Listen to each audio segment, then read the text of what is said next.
예, 복된 주일입니다. 이 시간 여기까지 나오신 여러분들을 위해 하나님의 크신 은혜가 함께하기를 진심으로 기원합니다. 예, 오늘은 주일이기도 하지만 1년에 한 번 있는 감사주일입니다.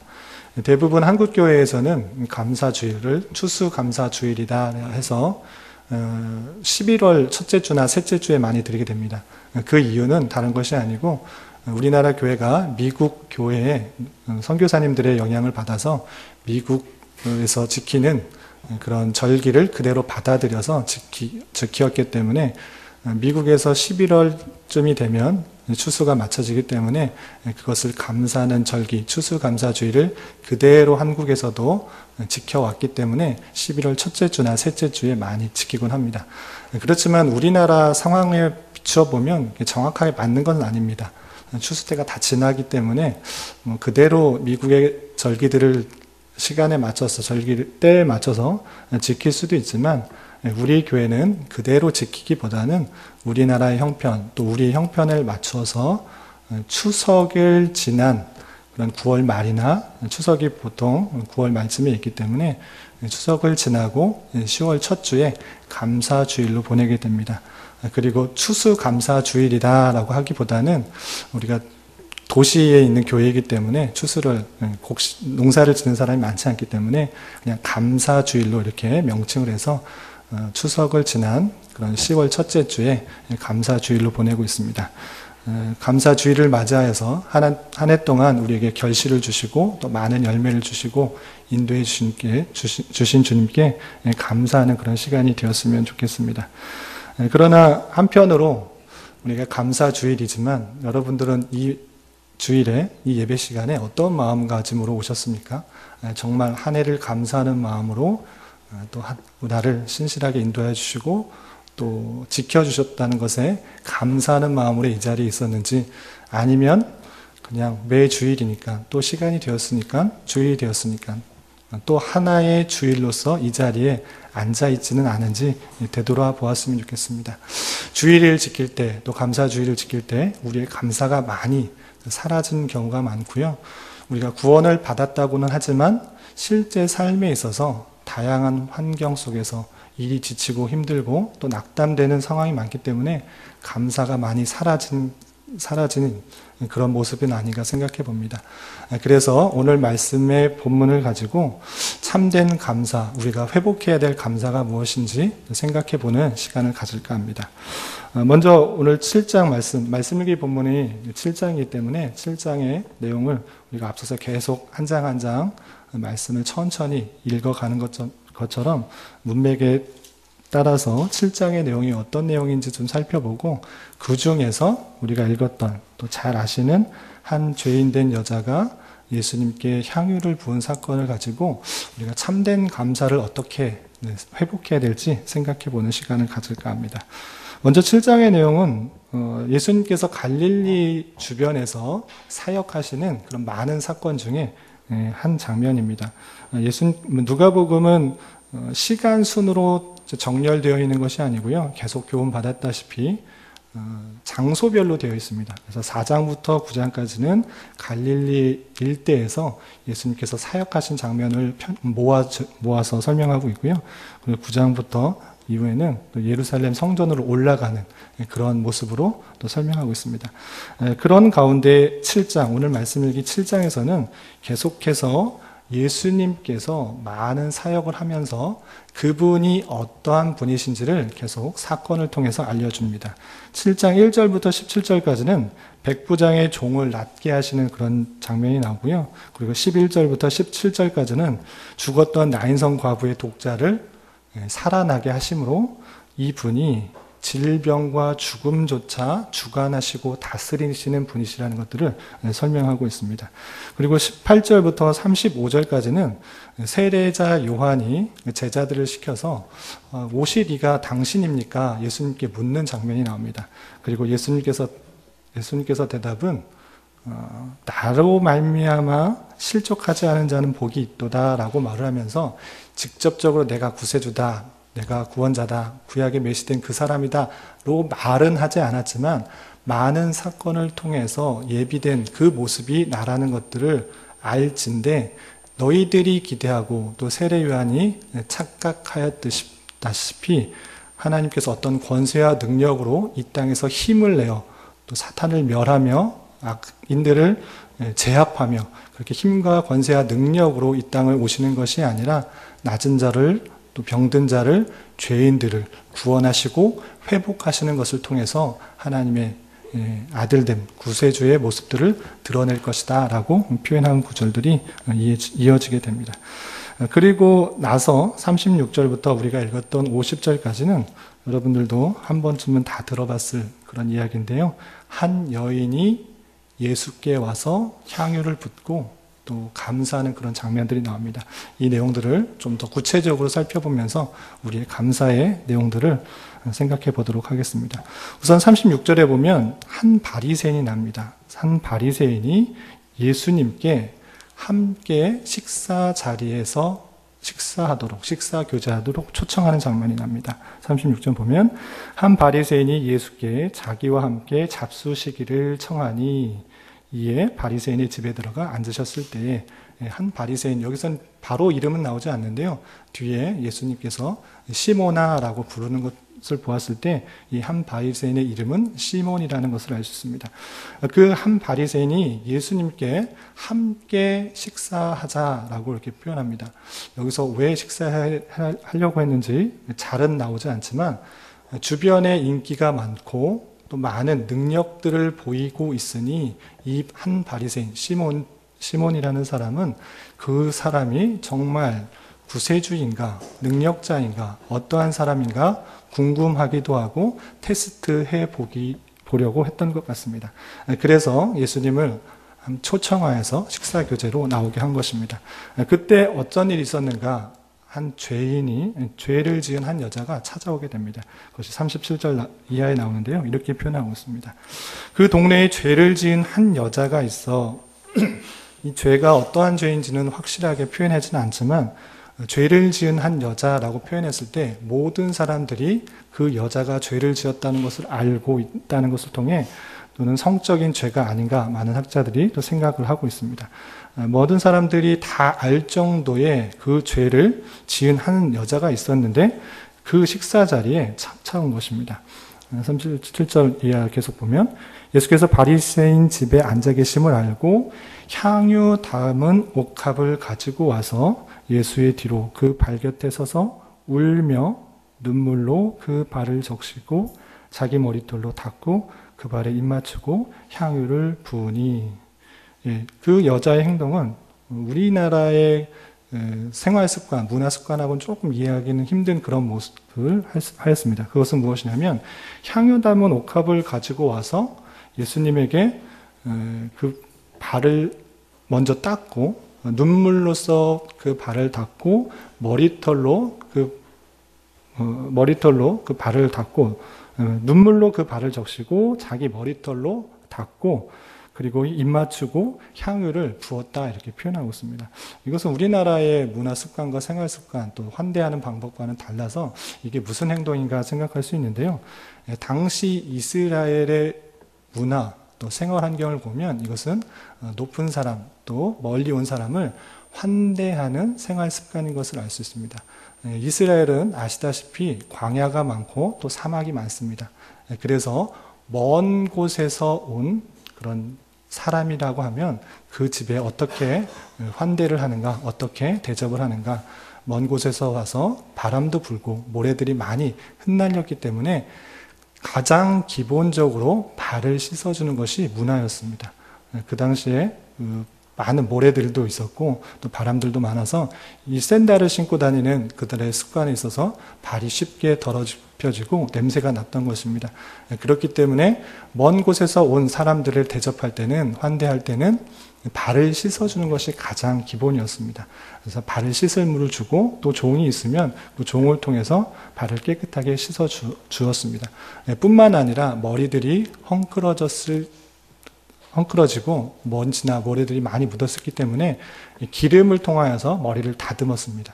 오늘날에도 우리에게 머리를 단정하게 할 때 왁스를 바르고 또 무스를 바르고 기름을 바르듯이 먼 곳에서 온 사람들은 머리가 헝클어졌기 때문에 그 사람들을 깨끗한 모습으로 보존하기 위해서 머리 기름을 발라준 것이 당시의 문화였습니다.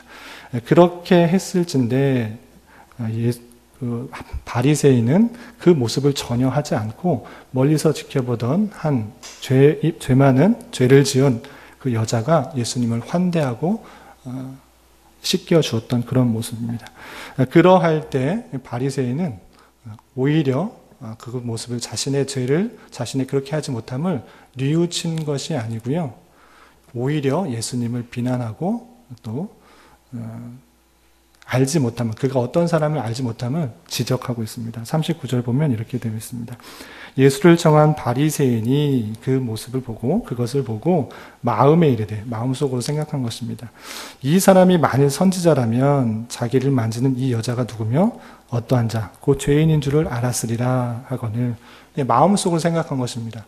이 사람은 다른 사람이 아니라 모든 사람이 다 알고 있는 죄를 지은 사람인데, 죄가 그렇게 많은 사람인데 죄인이 어떻게 자신에게 올 수 있도록 했는가? 예수님은 이 사람이 죄인인 줄을 모르는 것이나, 만약에 선지자라고 하면 알았을 텐데 이 앞에 있는 예수라는 사람은 선지자보다 못한 한낱 선생에 지나지 않는 그런 사람이구나, 이렇게 생각했다는 것입니다. 그러할 때 예수님께서는 40절에 이렇게 표현하고 있습니다. 예수께서 대답하여 이르시되 시몬아 내가 내게 이를 말이 있다. 예수님께서 드디어 한 바리새인의 이름을 직접적으로 부르시면서 그렇게 마음속으로 자신에 대해서 잘못 생각하는 것들을 다시 바로잡기 위해서 지적하고 있는 것, 말해주고 있는 것입니다.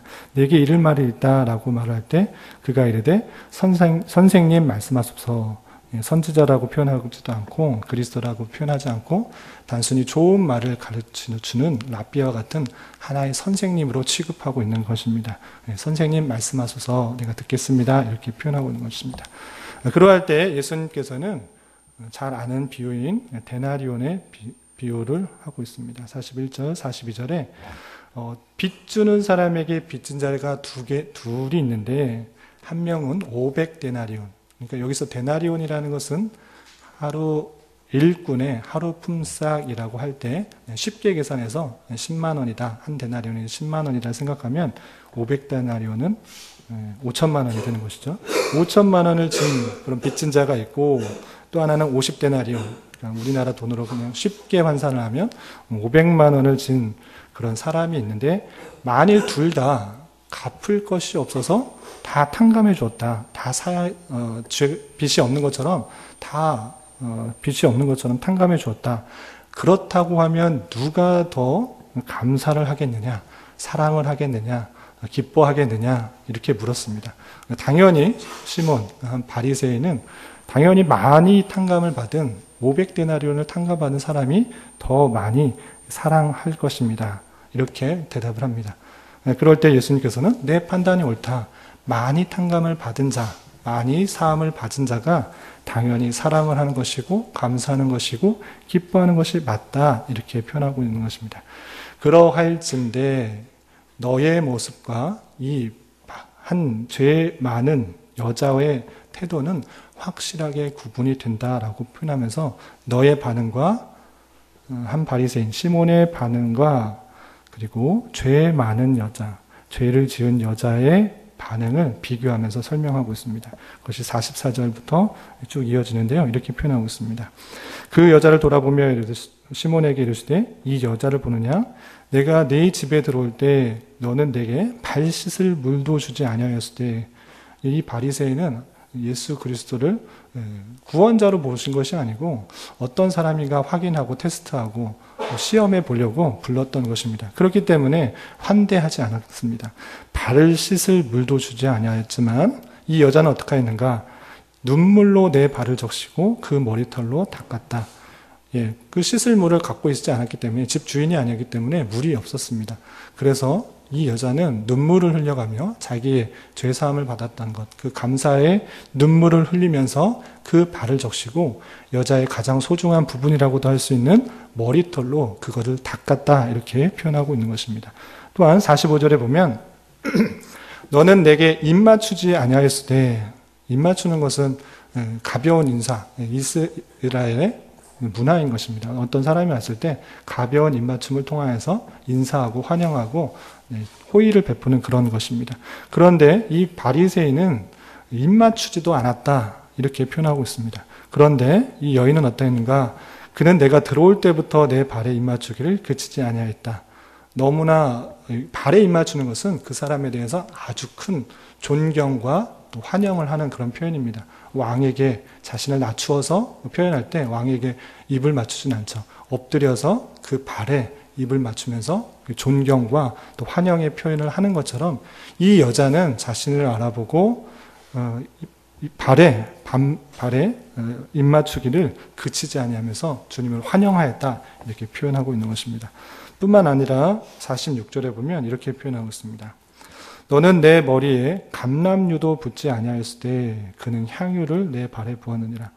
말씀드린 것처럼 머리에 감람유를 붓는 것, 그것은 먼 곳에서 와서 머리가 흐트러지고 또 단정하지 않았을 때 감람유를 부으면서 단정하게 하는 환대의 표시였습니다.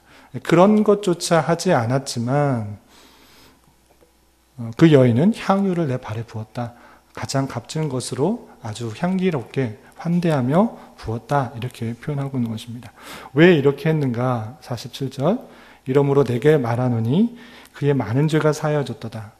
그 많은 죄가 사하여졌기 때문에 사해진 그것으로 인하여서 나에게 이렇게 감사의 표시를 하고 있는 것이다, 표현하고 있는 것입니다. 그의 사랑함이 많음이라. 사함을 받은 일이 적은 자는 적게 사랑하느니라. 앞에서도 설명한 것처럼 죄사함 받은 것, 많이 탕감을 받은 자는 많이 사랑하지만 적게 탕감함을 받은 자라고 생각하면 적게 사랑할 수밖에 없다. 그러니까 바리새인 시몬은 자신의 의만 주장하고 자신이 잘난 줄만 알고 내 자신이 얼마나 용서함을 받은 줄을 알지 못하기에, 내가 누구인지 모르기에, 내가 얼마나 많은 죄를 사해 주는지를 알지 못하기 때문에 너는 나를 환대하지 않고 아무런 감사와 사랑을 표현하지 않고 있다, 이렇게 표현하고 있는 것입니다. 마지막으로 48절부터 50절까지는 그 여인에게 죄사함을 받고 또 제 감사의 마음과 사랑의 마음을 주님께 다 표현한 그 여인에게 죄 사죄와 또 구원을 다시 한번 선포하며 다시 돌려보내는 장면이 나옵니다. 48절 보면 이에 여자에게 이르되 뇌의 죄사함을 받았느니라 하시니, 여기서 뇌의 죄사함을 받았느니라 라고 했을 때 오해할 수 있는데, 이렇게 예수님께 환대하였기 때문에 자신의 수고와 노력 때문에 죄사함을 받았다는 얘기가 아니고요, 이미 뇌의 죄사함을 받았기 때문에 이렇게 환대하고 감사하고 또 나아가는 것이다 라고 이해하시면 될 것입니다. 이미 뇌의 죄사함을 받았다. 그리고 어떻게 해야 되는가? 50절, 예수께서 여자에게 이르시되 내 믿음이 너를 구원하였으니 평안히 가라 하시니라 라고 하면서 행동, 어떤 수고, 열심, 노력, 예수님께 어떠한 선의와 호의를 베푼 것으로 구원을 받은 것이 아니라 예수님을 믿음으로 말미암아 구원받았다는 그 사실로 인하여서 믿음으로 구원을 받았기 때문에 평안히 돌아가라, 원래 있던 곳으로 돌아가라 라고 말하면서 이 본문이 맞춰지게 됩니다. 다 아시는 말씀이고 또 담임 목사님을 통해서도 또 계속 누가복음을 들었기 때문에 한 번쯤은 다 들어봤을 것입니다. 이 예수님께 보였던 죄 많은 한 여인의 행동을 가지고 우리가 감사의 조건을 생각해 보면 좋겠습니다.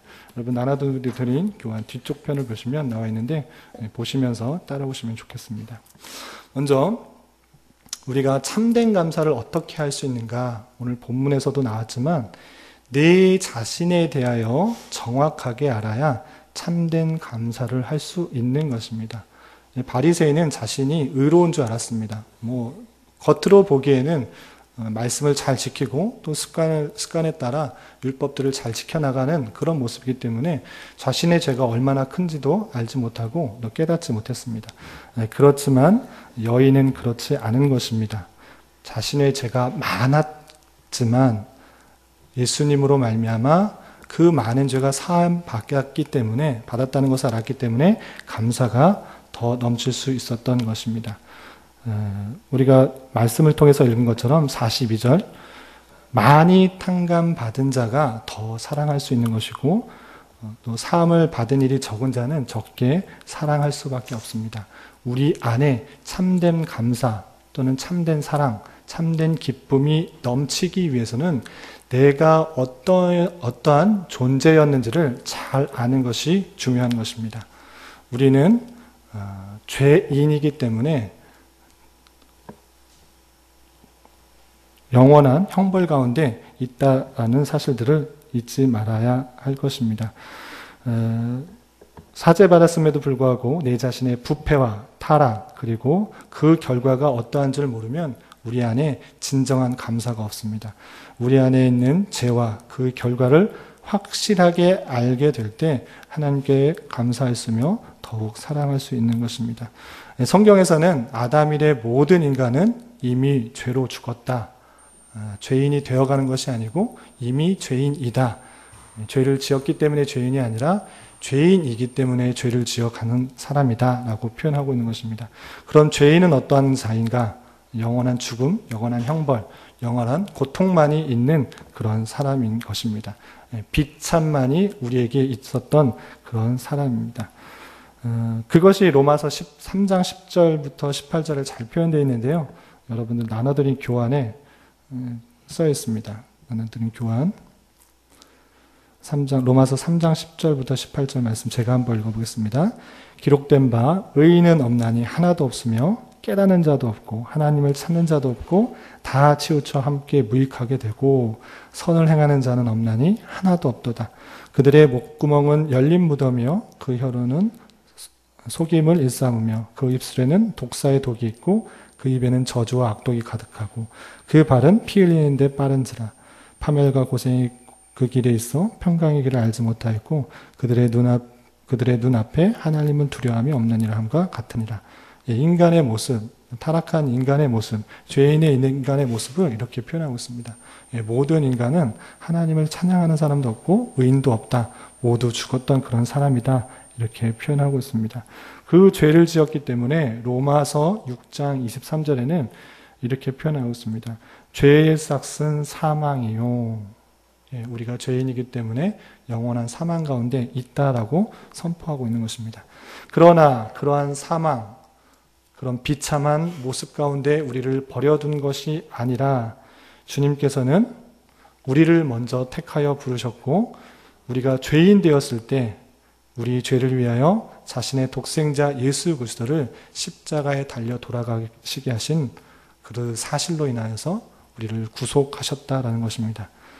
그 사실들을 아는 것, 그것을 아는 것으로 말미암아 우리 참된 감사가 회복될 수 있습니다.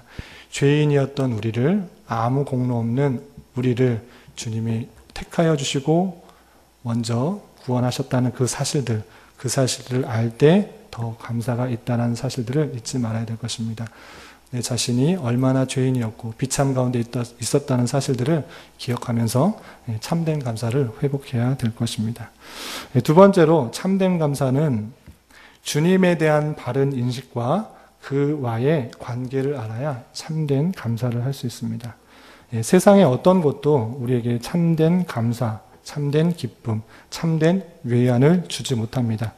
우리의 소유나 상태가 참된 위로를 가져다 주지 못합니다. 여러분은 어떤 것을 통해서 감사가 넘치고 위로가 넘치고 기쁨이 넘칩니다.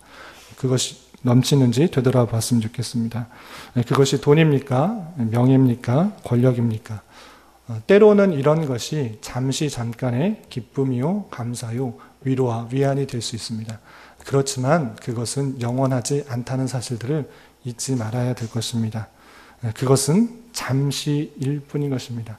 돈이 감사와 기쁨과 행복을 가져다 주는 것처럼 보이지만 직장이 또 명예가 권세가 잠시 기쁨과 권세를 또 위안을 또 평안을 주는 것 같이 보이지만 그것은 더 큰 욕심으로 인하여서 좌절과 또 두려움과 조급함을 가져다 줄 뿐이라는 것을 알아야 될 것입니다. 뿐만 아니라 그 것들은 이 세상에서만 잠시 필요한 것들이지 우리가 죽어서 가게 되는 영원한 곳에서는, 저 세상에서는 아무것도 필요 없는 것이라는 것들을, 그것이 참된 위로를 주지 못한다는 사실들을 잊지 말아야 될 것입니다. 영원한 것은 이 생과 내생을 주관하시고 다스리시는 하나님 뿐이십니다. 따라서 참된 감사와 기쁨과 위안은 오직 하나님께 속하였다는 것에서부터 나온다는 사실들을 잊지 말아야 될 것입니다. 우리가 주님으로부터 구원을 받아 하나님의 자녀요, 하나님의 백성이 된 것, 그 관계가 참된 감사요, 기쁨이요, 위안이 된다는 사실들을 잊지 말아야 될 것입니다. 성경에서는 아무런 가치가 없어 보이는 참새 한 마리가 땅에 떨어진 것까지도 하나님의 뜻 가운데 있다라고 표현하고 있습니다. 구체적으로 표현하면 하나님이 허락하지 않으시면, 하나님이 뜻하지 않으시면 참새 한 마리도 떨어지지 않는다, 이렇게 표현하고 있는 것입니다.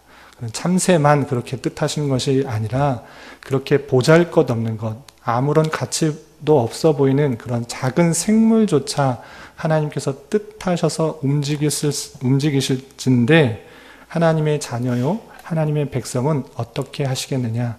하나님께서 돌보시고 지키시고 이끄신다라는 사실들을 잊지 말아야 될 것입니다. 그것이 마태복음 10장 29절부터 31절까지 잘 표현되어 있는데요. 잘 아시는 말씀이지만 우리 교환에 나와 있는 대로 한번 같이 읽어보겠습니다. 마태복음 10장 29절부터 31절까지 말씀 함께 봉독하겠습니다. 참새 두 마리가 한 아스타리 운에 팔리지 않느냐?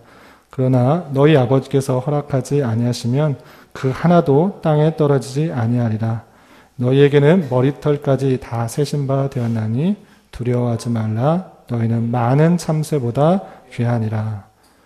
하나님께서 뜻하지 않으시면, 허락하지 않으시면 그 참새 한 마리도 땅에 떨어지지 않는다고 그렇게 말을 하고 있습니다. 그것은 무엇이냐면 너희 머리털까지 모든 것을 다 아시는 분이 하나님께서고, 하나님이시고, 하나님께서 우리를 지켜보아시고 뜻하신 가운데 바른 길로, 선한 길로 인도하시기 때문에 너희는 두려워할 것이 없다, 걱정할 것이 없다, 근심할 것이 없다라고 하신 것입니다. 우리를 구원하셨을 뿐만 아니라, 죄와 비참에서 구원하셨을 뿐만 아니라 우리의 평생 가는 길을 눈동자같이 지키시고 보호하시고 인도하신다는 사실들, 그 사실, 그 관계에서 나오는 사실들을 아는 것이 우리에게 참된 기쁨과 참된 감사 가운데 나게 한다는 사실들을 잊지 말아야 될 것입니다. 만왕의 왕이요 우리 구세주를 대접하면서도 기쁨과 감사가 없으며 오히려 그를 비난하고 비록 지금 처한 현실이 내가 원하는 것과 다르게 느껴지고 힘들게 느껴질지라도 이 모든 것들이 합력하여 선을 이루어 가시는 하나님을 잊지 말아야 될 것입니다. 그리고 잊지 말아야 될 것은 내 인생은 나의 것이 아니라 하나님 것이다 라는 사실들을 잊지 말아야 될 것입니다. 내가 어떻게 할 수 있는 것이 아니고 내 인생, 내 삶의 모든 것이 하나님의 뜻 가운데, 계획 가운데 있다라는 사실들을 기억하고 잊지 말고 살아가야 될 것입니다. 그리고 마지막으로 한 가지 더 생각해 볼 것은, 참된 감사는 그런 마음속으로만 있는 것으로 끝나는 것이 아니라, 그치는 것이 아니라 외적인 표현으로 나타나야 한다라는 것입니다.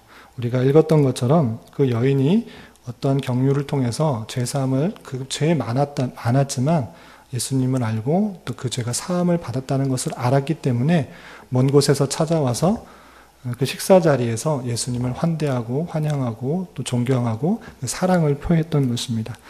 그 여인이 자신의 것을 아까워하지 않고 예수님을 환영하고 또 경배하며 호의를 베풀었던 그 사실들을 잊지 말아야 될 것입니다.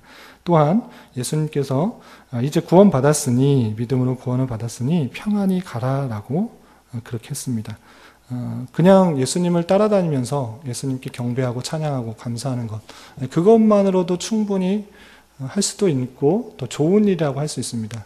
그렇지만 예수님께서는 내가 죄사함을 받았고 구원을 받았기 때문에 이제 네가 원래 거하는 처소, 원래 있던 공동체로 다시 돌아가 평안히 가라고 하는 것입니다. 원래 있는 위치에서 가서 그냥 가만히 있는 것이 아니고 그런 감사의 마음, 기쁨의 마음을 표현하라라고 하는 것으로 또 생각해 볼 수 있겠습니다. 우리가 받은 사랑은 이런저런 모양으로 하나님께 감사하는 모습으로 드러나야 될 것입니다. 그것이 헌금이 될 수도 있고 기도가 될 수가 있고 봉사가 될 수 있고 여러 가지 모습으로 드러날 수 있는 것입니다.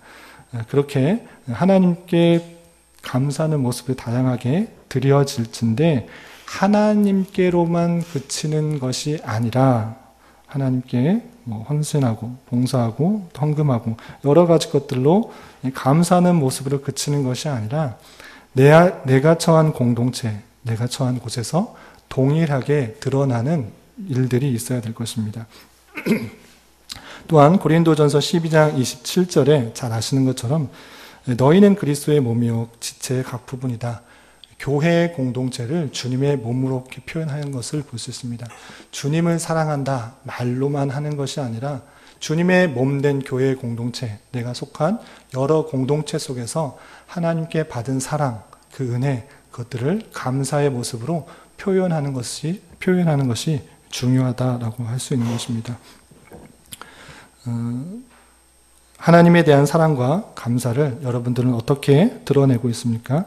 실제 나의 모습을 정직하게 되돌아 보았으면 좋겠습니다. 하나님께 받은 사랑, 크고 감사하다. 그것에서만 그치는 것이 아니라 또는 나와 내 가족, 그 삶의 유익만을 위해서 지내는 것이 아니라 살아가는 것이 아니라 우리에게 속한 공동체, 주님의 몸된 교회 공동체나 또 여러 공동체, 또 여러 이웃을 향한 그리스도의 사랑과 또 행동으로 드러나야 할 것입니다. 사랑받은 자로서 또 구원받은 자로서 그 반응을 올바르게 할 수 있어야 될 것입니다. 맺은 말 읽고 설교를 마치겠습니다. 결실의 계절과 감사의 주일을 맞이하여 한 해와 또한 살아온 생애를 천천히 되돌아보는 시간을 갖기를 바랍니다. 너무 바쁘고 또 분주한 가운데 되돌아보는 시간이 많이 부족한 것 같습니다. 시간을 갖고 한 해와 또 생애를 되돌아보면서 주님께서 어떻게 우리를 인도하셨고 또 역사하셨는지를 생각해 볼 수 있는 시간을 갖기 바랍니다. 그렇게 될 때, 그러할 때 비록 나의 계획과 나의 생각, 나의 뜻대로 이루어지지 않았을지라도 그 모든 것들이 정말 잘 안 되고 또 비참해 보이고 또 부족해 보이고 연약해 보이고 낭망되는 그런 상황일지라도 나를 죄와 비참에서 이미 구원하셨으며 신실하게 하나님의 계획 가운데 합력하여 선을 이루어 가신다는 사실들, 이루어 갖고 있는 그런 시간들, 그런 시간의 중간이라는 것들을 잊지 않았으면 좋겠습니다.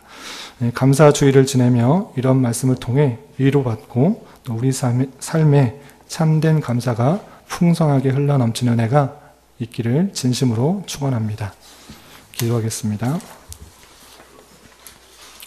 하나님 아버지 감사합니다. 오늘 말씀을 통하여 참된 감사가 무엇인지 생각해 보았습니다. 때로는 바로 앞에 보이는 현실이 내 뜻과 내 계획대로 되지 않고 낭망되고 좌절될 때가 많이 있지만 내 자신이 죄와 비참에서 구원받았으며 그 구원하신 주님께서 우리를 영원히 붙들며 인도하여 주신다는 사실들을 잊지 않고 살아가게 하여 주옵시며 주님의 그 사랑과 은혜를 깨달은 자로서 내가 속한 공동체와 우리 주변의 그 감사의 모습을 잘 드러내며 살게 하여 주시옵소서. 예수님의 이름으로 기도드리옵나이다. 아멘.